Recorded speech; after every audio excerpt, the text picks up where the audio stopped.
محسوس کریں کہ اس محبت کے ذریعے ہم خدا کے کتنا قریب ہوتے ہیں. یہ محبت نتیجے کے طور پر مجھے خدا کے کتنا قریب کرتی ہے. بہت ضروری ہے کہ ایک لفظ یا حسین کا مجھے خدا کے قریب کرے.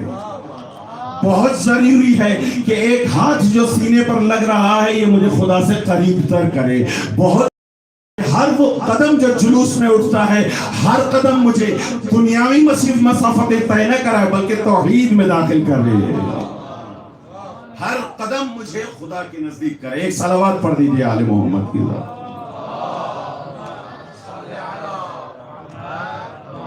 ایک جاگتی ہوئی صلوات پڑھیے آل محمد کی ذات پر.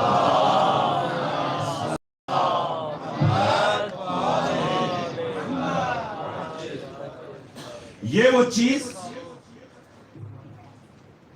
کہ جس کے ذریعے انسان خدا سے قریب ہوتا ہے. توجہ ہے میری جانب باب احباب کی. یہ وہ چیز کہ جس کے ذریعے انسان خدا کے نزدیک ہوتا ہے کیونکہ یہ وہ چیز ہے جو انسان کو عزت الہی عطا کرتی ہے. یہ مجالس سے یہ عزاداری یہ حسین کرنا انسان کو عزت الہی کا علم بردار بناتا ہے. کیونکہ جب قلب میں حسین و حسینیت آ جاتی ہے, جب قلب انسان کا حسین اور حسینیت کے ذریعے عزت کا علم بردار ہو جاتا ہے تو اس انسان میں اتنی قوت آ جاتی ہے کہ دنیا کی کوئی باطل قوت اب اس کو جھکا نہیں سکتی ہے. کیونکہ یہ عزت حسینی ہے اور یہ عزت الہی کا مرکز ہے.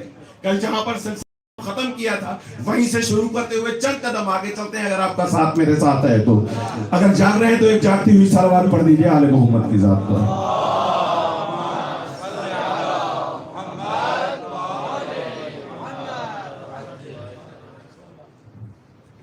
وہ چیز کو ظاہر میں انسان کو سست کر دیتی ہے جس کی وجہ سے انسان اپنی منزل مقصود تک نہیں پہنچ پاتا ہے.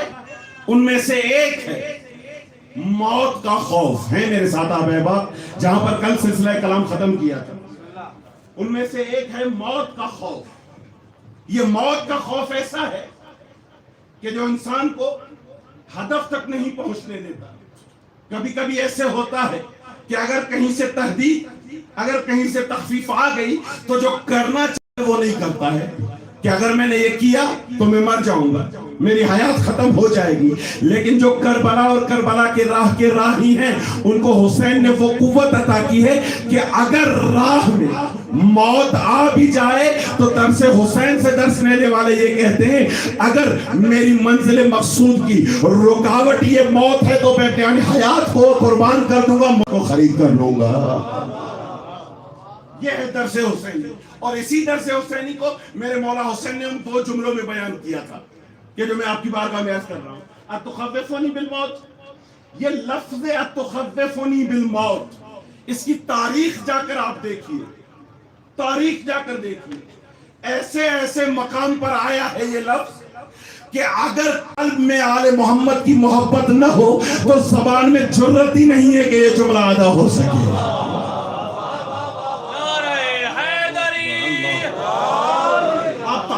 سے زیادہ بہتر جاننے والے اساتذہ اور افاضل افراد تشریف فرمائیں. اتحدثنی بالموت, اتخوفنی بالموت, مجھے موت سے ڈر آ رہا ہے. اس کی تاریخ جا کر دیکھیے. یہ جملہ وہیں پر ایک عقیدتی آپ کے حوالے کر رہا ہوں. یہ جملہ اسی زبان سے نکلتا ہوا نظر آتا ہے جن کی پیشانی دائے اہل بیت پہ عقیدت کا سجدہ کرتی ہے. ایسی اتخوفنی بالموت, تب کیا تو مجھے موت سے ڈر آتا ہے؟ تو اگر موت سے ڈر آتا ہے تو سن, میں حسین ان الموت فی سبیل نائل العز و احیاء الحق, اگر موت عزت کو حاصل کرنے کے لیے ہو یا احیاء حق کے لیے ہو تو لیس الموت الذی فی سبیل العز الا حیات خالدہ. تو سن لے حسین کی نگاہ میں وہ موت کہ جو عزت حاصل کرنے کے لیے ہو وہ حیات جاویدانی ہے, وہ اختتام نہیں ہے, وہ استمرار ہے. اور جو موت ذلت میں ہو وہ ایک ایسی موت ہے جس کے ساتھ حیات نہیں ہے. اب اس سے آگے مخاطب کر کے کہا اے حر طاش سہم وظن خواب لا ابالی بالموت, اے ہر جو تو میری طرف موت کے ڈر کا تیر پھینک رہا تھا تیرا نشانہ خطا گیا. اللہ جو تو میری طرف موت کے ڈر کا تیر پھینک رہا تھا تاش سنو تیرا نشانہ خطا گیا. وخاب سنو جو تو سوچ رہا ہے وہ تیرا خواب خیال ہے. لا ابالی بالموت حسین کو موت سے ڈر نہیں ہے. اب ذرا جملہ سنیے گا. حسین کو موت سے ڈر نہیں ہے. حسین تو نے موت کی بات کر کے مجھے بہت چھوٹا سمجھ لیا. ان نفسی لا اکبر من ذالک حسین اس سے کہیں بڑا ہے کہ اسے موت سے ڈرایا جائے. نفسی لا اکبر من ذالک بہت چھوٹا تصور کر لیا تو نے حسین کو. حسین اس سے کہیں بڑا ہے کہ یہ موت سے ڈرایا جائے. وَإِنَّ ہمتی لَعَلَى مِنْ أَحْمَلِ الظَّيْنِ اور میری ہمت میرا حوصلہ اس سے کہیں زیادہ ہے کہ میں اپنا سر ذلتوں کے حوالے کر دوں. میں کٹ تو سکتا ہوں لیکن جھک نہیں سکتا ہوں. بہت کم تصور کر لیا تو نے حسین کو. ان نفسی لا اکبر من ذالک میں اس سے بہت بڑا ہوں. میں اس سے کہیں زیادہ بڑا ہوں. اور کیوں نہ حسین اس سے بڑا ہو کہ رسول کریم خود کہہ رہے ہیں حسین کو جتنا تم دنیا میں دیکھ رہے ہو حسین آسمانوں میں اس سے کہیں زیادہ بڑا ہے. حسین بہت زیادہ بڑا ہے. یہ موت کا مسئلہ حسین نے حل کر دیا. اگر تم مجھے قدم قدم میرے ساتھ چلتے آئیے گا. اگر تم مجھے موت سے ڈرا رہے ہو تو ان نفسی لا اکبر من ذالک میں اس سے بہت بڑا ہوں کہ تمہاری اس دھمکی سے میں ڈر جاؤں. مجھے موت سے کوئی خوف نہیں ہے. اگر میں قتل ہو گیا تو یہ جملہ کمال کا ہے. آخر فرد تک تمام سماعتوں کی توجہات کا طالب ہوں. حسین نے دوسرے جملے کی تشریح کی. اگر تم مجھے موت سے ڈرا رہے ہو تو مجھے کوئی ڈر نہیں ہے. لیکن حل یعدو بکم الخطر ان تقتلونی اگر تم نے مجھے قتل کر بھی دیا تو کیا تمہارا مسئلہ حل ہو جائے گا. اب حسین آگے بڑھے اور آگے بڑھ کے کہا تم مجھے قتل کرنا چاہتے ہو. اور قبلہ کیا ہی مخاطب کا کمال عجز حسین نے بیان کیا ہے. تم مجھے مارنے کے لیے آئے ہو. توجہ میری طرف. تم مجھے مارنے کے لیے آئے ہو. تم مجھے قتل کرنے کے لیے آئے ہو. حل تقدرون علی اکثر من قتلی تم قتل سے زیادہ اور کر بھی کیا سکتے ہو. حل تقدرون علی اکثر من قتلی قتل سے زیادہ کیا تم کر سکتے ہو. قتل سے زیادہ اگر قتل سے زیادہ تم کچھ نہیں کر سکتے ہو تو مرحباً بالقتل فی سبیل اللہ. تو حسین کہہ رہا ہے کہ حسین خوش دلی سے ایسی موت کا استقبال کرے گا جو سبیل خدا میں واقع ہوتی ہو. تم کچھ نہیں کر سکتے. اب اگلا جملہ معراج کا ہے. حل تقدرون علی اکثر من قتلی کیا موت سے بڑھ کر تم کچھ اور کر سکتے ہو کیا. تمہاری توان تو کچھ نہیں ہے. تم مجھے مار دو گے تو سبیل خدا میں موت میرے لیے خوش نصیبی ہے. لیکن لیکنکم لا تقدرون علی حدم مجدی فمحو عزتی فشرفی تم میری گردن کاٹ سکتے ہو. مجھے قتل کر سکتے ہو. مجھے مار سکتے ہو. اس سے بڑھ کر اور کیا نہیں کر سکتے. حسین اس سے بڑھ کر کیا کہا مارنا ہے تو مار لو. لیکن لیکنکم لا تقدرون علی مجد علی حدم مجدی فمحو عزتی میں مر جاؤں گا لیکن میری عزت کبھی ختم ہونے والی نہیں ہے. تم میرے شرف کو نہیں کم کر سکتے ہو. تم میری توقیر کو نہیں کم کر سکتے ہو. اس قتل سے جو میرا مقام بلند ہوگا جملہ سنیے گا اور انشاءاللہ محظوظ ہوں گے. تم مجھے قتل کر سکتے ہو. میری عزت کم نہیں کر سکتے. میرا وقار کم نہیں کر سکتے. تم میری توقیر میں کوئی کمی واقع نہیں کر سکتے. میں مر جاؤں گا میری عزت اتنی بڑھے گی کہ تم اپنی آنکھوں سے دیکھو گے یزید کے نام پر اتنے زندہ رہنے کے لیے تیار نہ ہوں گے جتنے حسین کے نام پر مرنے کے لیے تیار.